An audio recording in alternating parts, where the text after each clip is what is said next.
কিছু বলছো যে না এই যে আমি আমার সঙ্গে ঢাকায় দিছি যে কি জন্য? কাপড় কাপড় কিনতে জুতো কিনতে কাকুট আবার কে কিনতে? জুতো বুঝিনি। জুতো জুতো কিনতে? না এখানে একটা ফুটা করছে রে, এখানে বড় থেকে আনছে রে জুতো। না এখানে ফুল আছে। মাথার জন্য একটা ক্যাপ কিনে আনো নাই? হ্যাঁ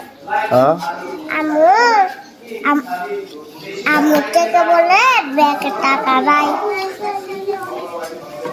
ও ব্যাগে টাকা রাই দিচ্ছে জন্য আনে নাই যে। তো কখন নিয়ে আসবে? ঈদের পরে নিয়ে আসবে? হ্যাঁ আমি বদল বলে ফার্স্টে আমার কিনে দিবে খেলনা।